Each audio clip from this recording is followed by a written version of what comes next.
ঘরে যখন ফিরে এলেন, অযোধ্যায় যখন ফিরে এলেন, গুরুদেব বশিষ্ঠ মুনিকে প্রণাম করলেন।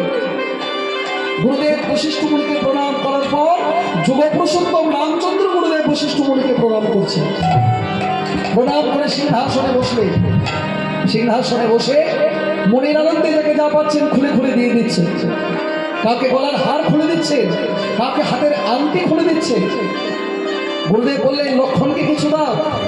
বলে, ও তো আমার ভাই, ওকে আবার কি দেবো? বলে, তাই বললে হয়? লক্ষণ না থাকলে তুমি কি যুদ্ধে জয়লাভ করতে পারতে? লক্ষণ কি এমন করেছিল? আচ্ছা বলুন তো, রামচন্দ্র কি জানে না কিছু? বলে, লক্ষণ আমার ভাই, আবার কি করেছে? বলে, করে নাই তো কি সেটা বলো। যিনি জগদীশ্বর, যিনি অন্তর্যামী, তিনি কি জানেন না যে লক্ষণ কি করেছে? জানে সব, কিন্তু নিজের ভাইয়ের প্রশংসাটা নিজের মুখ দিয়ে কেন করবে? তাই গুরুদেবকে বলছে, লক্ষণ এমন কি করেছে? বলে, করে নাই তো কি সেটা বলো। তুমি রামচন্দ্রকে, তুমি রাবণকে বধ করেছ, এটা এমন কিছু বড় কর্ম ছিল না। সব থেকে বড় কর্ম যেটা ছিল সেটা হচ্ছে ইন্দ্রজিৎ বধ। কারণ ইন্দ্রজিৎ ব্রহ্মার কাছে অমরত্ব চেয়েছিল।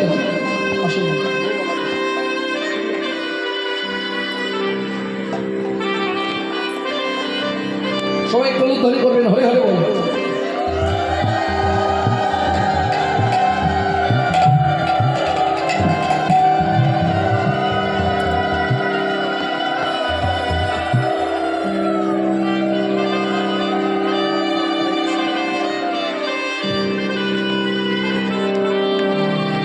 রামচন্দ্র রাবণকে বধ করেছিল, হত্যা করেছিল, এটা আমার কিছু বড় কর্ম ছিল না। সব থেকে বড় কর্ম যেটা ছিল সেটা হচ্ছে ইন্দ্রজিৎ বধ। কারণ ইন্দ্রজিৎ ব্রহ্মার কাছে অমরত্ব বর চেয়েছিল। ব্রহ্মা বারবার ফিরে ফিরে যাচ্ছে, বলছে অমরত্ব দেওয়া যাবে। শেষে এসে বললেন, একটা বর দেব, নেবে? বলে, বলুন। বলে, তোমাকে মারতে পারবে সেই জন যে ব্যক্তি 14 বছর অনাহার, মানে না খেয়ে থাকে। মায়েরা মন দিয়ে শোনো, ভগবানের সেবার জন্য 3টে ঘন্টা 4টা ঘন্টা ভালো করে মন বসে না ভগবানের এই নাম শ্রবণ করবার জন্য। শ্রবণটা একটা ভগবানের সেবা, কেমন? কিন্তু ওই তেতাজুরি রামচন্দ্রের ভাই লক্ষণ কেমন সেবা দিলেন দেখুন। বলছে, তোমাকে মারতে পারবে সেই ব্যক্তি যে জন 14 বছর অনাহার, মানে না খেয়ে থাকবে। যে ব্যক্তি 14 বছর অনিদ্রা, মানে না ঘুমিয়ে থাকবে। যে ব্যক্তি 14 বছর ব্রহ্মচর্য পালন, নারী বদন দেখবে না, সেই ব্যক্তির একমাত্র তোমাকে মারতে পারবে। ইন্দ্রজিৎ মনে মনে ভাবছে, বাবরে বাব, এটাই তোমার কাছে অমরত্ব। কারণ এই জগতে এমন কি কেউ আছে নাকি যে 14 বছর না খেয়ে, না ঘুমিয়ে, না নারী বদন থেকে থাকতে পারবে? তাই ব্রহ্মার এই আশীর্বাদ ইন্দ্রজিৎ অমরত্ব ভেবেই মাথায় করে নিয়ে ঘরে চলে এলেন। ইন্দ্রজিৎকে কে বধ করেছিল? ও মাইরা, কে করেছিল? লক্ষণ ঠাকুর। তাই রামচন্দ্র গুরুদেব বশিষ্ঠ মুনিকে বলছে, তাহলে আপনি কি বলতে চাইছেন গুরুদেব? ইন্দ্রজিৎকে মারতে যদি 14 বছর অনাহার, অনিদ্রা, 14 বছর ব্রহ্মচর্য পালন করতে হয়, তো লক্ষণই তো হত্যা করেছে। তাহলে কি লক্ষণ 14 বছর ঘুমায়নি? বলে, ওকে জিজ্ঞেস করো। 14 বছর খায়নি? বলে, তো তোমার ভাই সামনেই দাঁড়িয়ে আছে, ওকে জিজ্ঞেস করো। বলে, হ্যাঁ রে লক্ষণ, তুই 14 বছর ঘুমাসনি? লক্ষণ বলছে, দাদা তুমি স্বতন্ত্র ঈশ্বর, তুমি স্বরূপ জাগানো স্বরূপ। স্বরূপ আর বিরূপ দুটো কথা বাবা। একটা হচ্ছে স্বরূপ, আর একটা হচ্ছে বিরূপ। মানুষ যখন ভাবে, আমরা যখন ভাবি সমগ্র বিশ্ব ব্রহ্মাণ্ডের মালিক ভগবান, তখন ভগবান হন তার কাছে স্বরূপ। আর মানুষ যখন ভাবে এটা আমার গাড়ি, আমার বাড়ি, আমার টাকা, আমার পয়সা, আমার ছেলে, আমার মেয়ে, আমার স্বামী, তখন ভগবান হয়ে যান বিরূপ।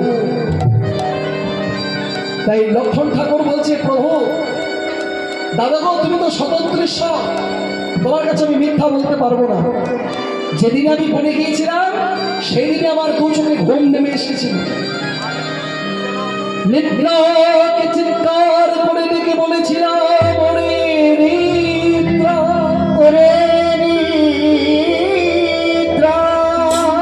আমি 14 বছর দাদার সেবা করবো বলে এসেছি। তুই যদি কোনদিন আমার চোখে নিদ্রা রূপে নেমে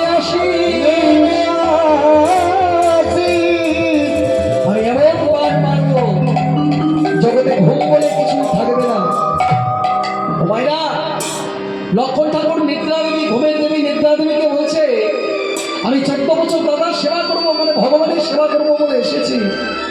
তুই কোনোদিন যদি আমার চোখের নিদ্রা রূপে নেমে আসিস, আমি এমন বান মারবো জগতে ঘুম বলে কিছু থাকবে না। নিদ্রা দেবী একেবারে ভয়ে জড়সড়। নিদ্রা দেবী চিন্তা করতে লাগলেন, মানুষ যদি না ঘুমায় তাহলে তো পাগল হয়ে যাবে, তাই না মা? একটা রাত যদি ভালো করে ঘুম না হয় দেখবেন আমাদের কত কষ্ট হয়। তাই নিদ্রা দেবী বলছে, ঠিক আছে ঠাকুর লক্ষণ, আমি তোমার কাছে 14 বছর আসবো না, কিন্তু 14 বছর পেরিয়ে গেলে আমি আবার তোমার কাছে আসবো। তাই দেখো দাদা, তুমি সিংহাসনে বসলে, আমি ছাতা ধরলাম, এই দেখো এবার নিদ্রা দেবী আবার দু চোখে নিদ্রা রূপে নেমে এসেছে, ভর করেছে। রামচন্দ্র বলছে, ঠিক আছে লক্ষণ, আমি মেনে নিলাম যে 14 বছর তুমি ঘুমাও, কিন্তু 14 বছর তুমি নারী বদন দেখুন, এটা কি করে মেনে নেব? সীতা ছিল তোমার বৌদি ছিল। হনুমান কেঁদে কেঁদে বলে, প্রভু প্রভু এর প্রমাণ আমি দেব, আমি দেব। মা সীতা যেদিন চুরি হল, আমি একটা একটা করে গয়না দেখালাম।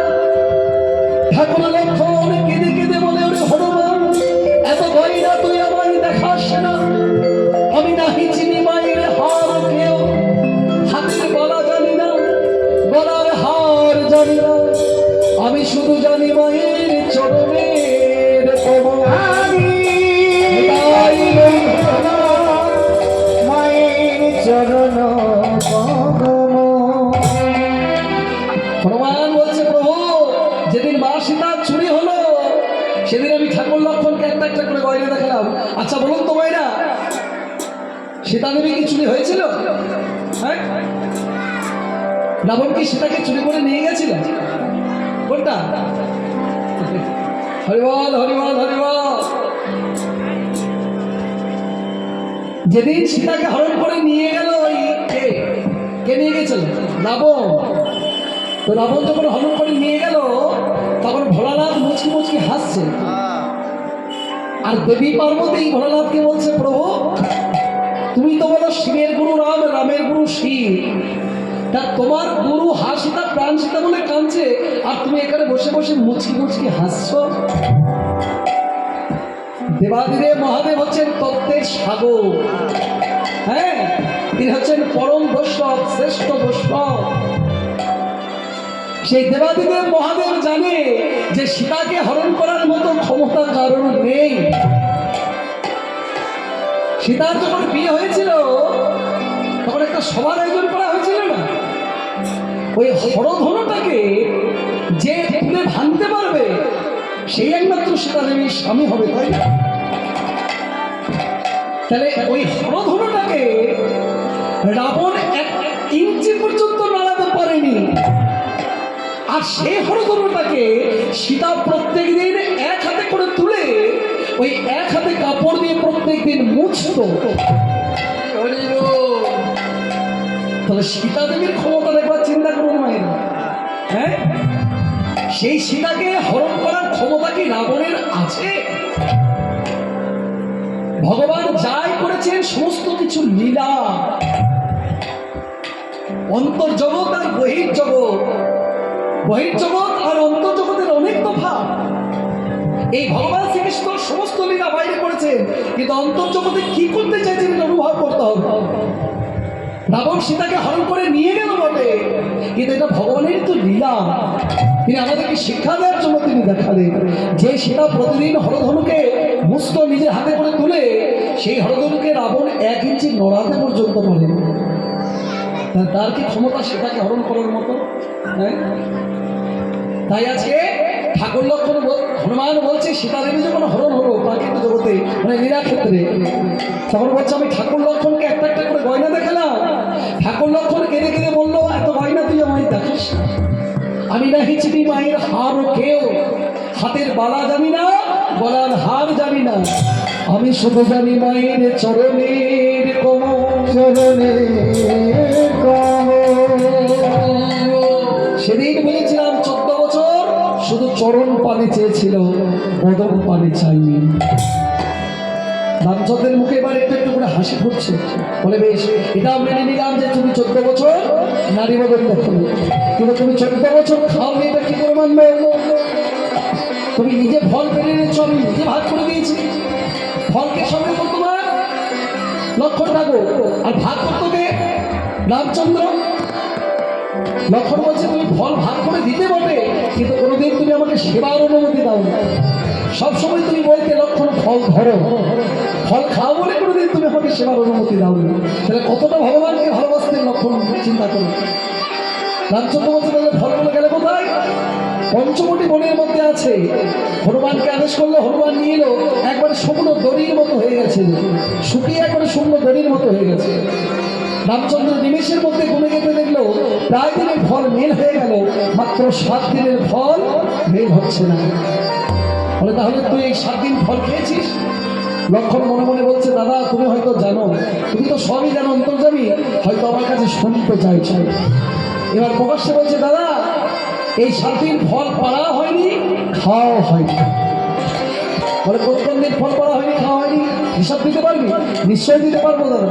কোন দিন? শোনো, দশরথের মৃত্যু সর্বা ও দাদা যেদিন বনে এলো,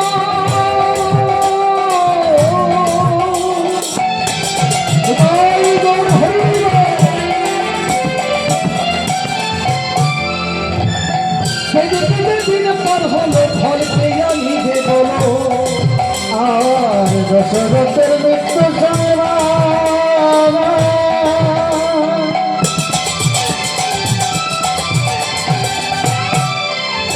সংবাদ যেদিন বলে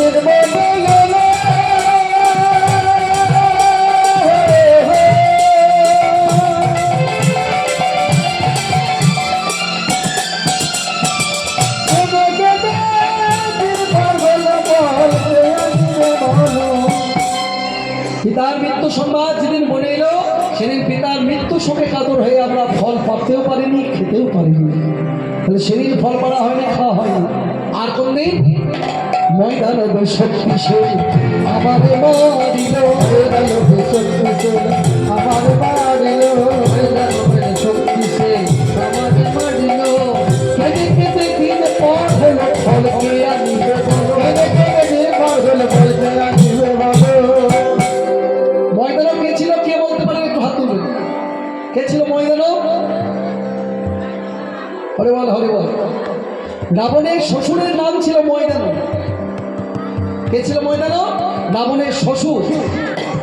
রামচন্দ্রকে মারবার জন্য একটা অস্ত্র তৈরি করেছিল, সেই অস্ত্রটার নাম হচ্ছে শক্তি শেল বা শেল যন্ত্র। আমরা যখন দুঃখ কষ্ট পাই দেখবেন, এখন আমরা ওই কথাটা বলি, বলে কি দুঃখ হচ্ছে, কষ্ট হচ্ছে রে, মনে হচ্ছে কেউ যেন বুকে শেল দিয়েছে, বলি না?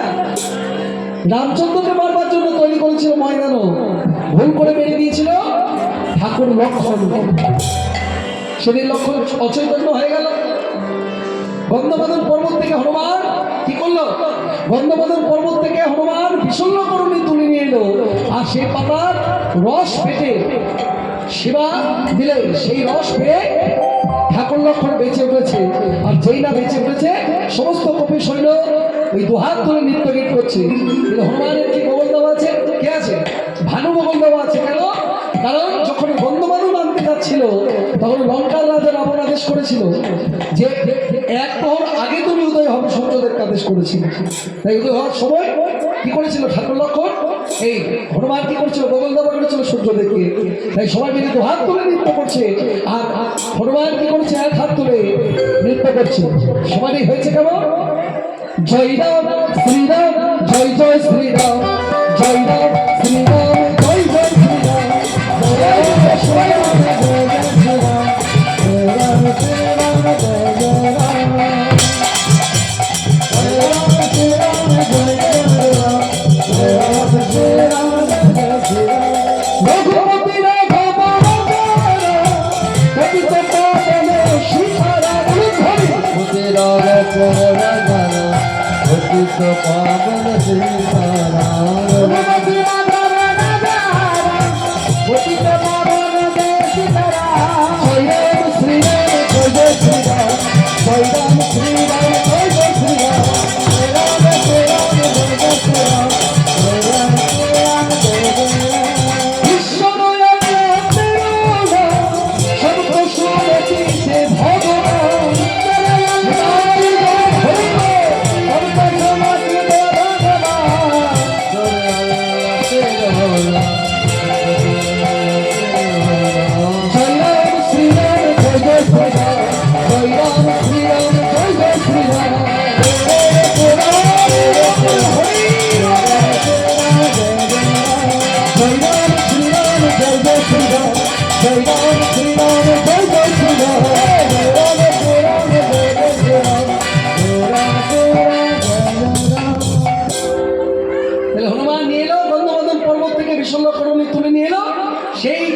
সাহস পেয়ে লক্ষণ বেঁচে উঠল।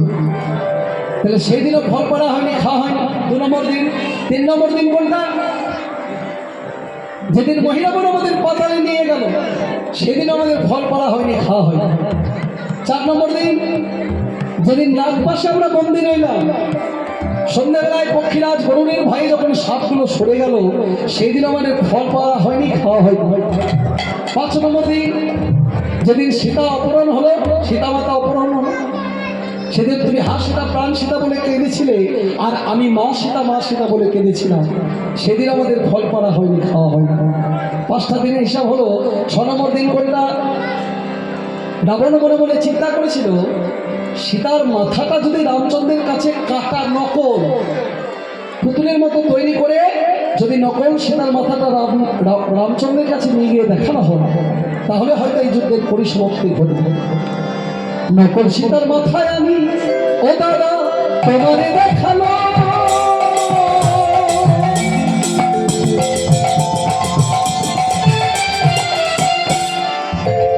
কেটে কেটে দিন পার হলো, ফলকে আমি দেবলো।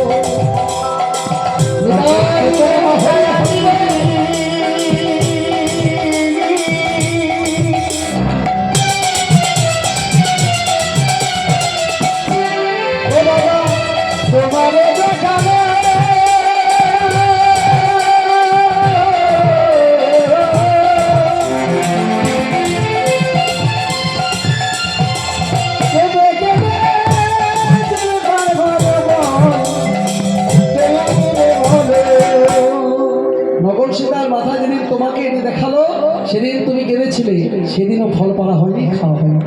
6টা দিনের হিসাব হয়ে গেল। 7 নম্বর দিনের হিসাবটা কি তোমায় দিতে হবে দাদা? সেই দিনটা আমাদের আনন্দের দিন ছিল। সময়রা দুঃখে আমরা খেতে পারি না, এটা ঠিক আছে, মেনে নিলাম, কিন্তু আনন্দেও দেখবেন আমরা অনেক সময় খেতে পারি না। আনন্দ করতে করতে আমরা এত বিভোর হয়ে যাই, এত নিত্যগীত করতে আনন্দে বিভোর হয়ে যায় যে খেতে পর্যন্ত ভুলে যায়, তাই না? আচ্ছা দাদা, 6টা দিন আমাদের দুঃখের ছিল, 7 নম্বর দিনটা আমাদের আনন্দের দিন ছিল।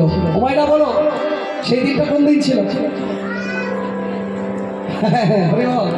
বলছে তুমি যেদিন সীতা মাতাকে উদ্ধার করে নিয়ে এলে রাবণকে পরাজিত করে, সেদিন আমাদের আনন্দে নিত্যগীত করতে করতে খাওয়া হয়নি, সেদিনও আমরা ফল পাইনি, খাই। প্রভু রামচন্দ্র লক্ষণকে জড়িয়ে ধরে কেঁদে কেঁদে বলে, লক্ষণ রে লক্ষণ রে, তুই আমার জয়লাভের জন্য যা করেছিস, মনে হচ্ছে তোকে আমি এখনই একটা প্রণাম করি, প্রণাম করি। হুমায়রা, লক্ষণ যদি সেদিন 14 বছর না ঘুমিয়ে থাকতো, সেদিন যদি লক্ষণ 14 বছর না অনাহারে মানে না খেয়ে থাকতো, আর 14 বছর যদি নারী বদন না দেখে থাকতো, তা না হলে কি রামচন্দ্র জয়লাভ করতে পারতো? কেমন সেবা দেখালেন ভগবানের। নিতাই চাঁদের ওই জন্মটাই হচ্ছে সেবা। এমন সেবা দিয়েছিল ভগবানের, যার জন্য রামচন্দ্র জয়ী হলো। তাই রামচন্দ্র কেঁদে কেঁদে বলছে, রে লক্ষণ, তুই আমার জয়ের জন্য এত কষ্ট করেছিস লক্ষণ, মনে হচ্ছে তোর চরণে আমি এখন একটা প্রণাম করি, কিন্তু তুই আমার ভাই, আমি তোর দাদা, আমার প্রণামে তোর যদি কোনো অকল্যাণ হয়ে যায়, তাই আমি তোকে প্রণাম করতে পারলাম না। তবে শুনে রাখ, আগত কলিকালে নদীয়ার নবদ্বীপ পর্যন্ত গৌর হরি রূপে যেদিন আমি যাব, সেদিন তুই হবি আমার দাদা নিতাই চাঁদ, আর আমি হব তোর ভাই। সেই দিন এই জন্মের প্রণাম,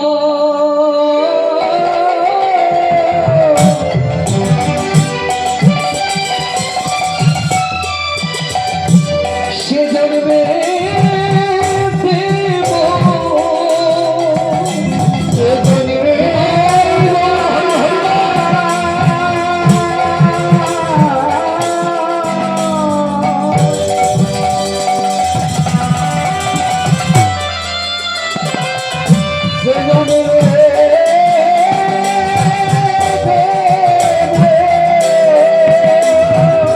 সেদিন এই ত্রেতা যুগের জন্মের প্রণাম,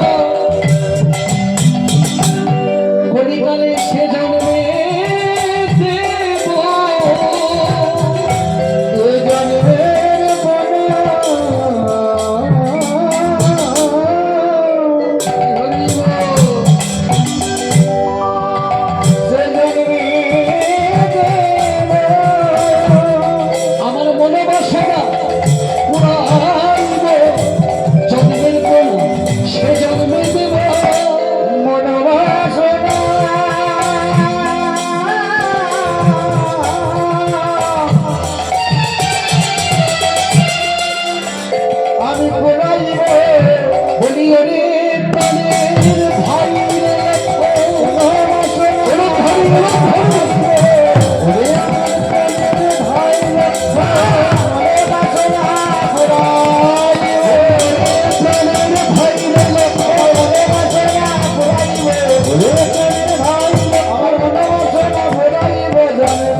তাহলে লক্ষণ এমন সেবা ভগবানের দিল, সেই লক্ষণ হয়েছে কলিকালের নিতাই চাঁদ। আর ওই নিতাই চাঁদের মাথার রক্ত দেখে কি মহাপ্রভু নিজেকে কন্ট্রোল করতে পারে গো? তাই এমন কর্ম তিনি ত্রেতা যুগে দেখালেন, যার জন্য নিতাইয়ের মাথার রক্ত দেখে মহাপ্রভু নিজেকে ধৈর্য ধরতে পারলেন না। ওই জোড়ায় মাদাকে নিধন করবার জন্য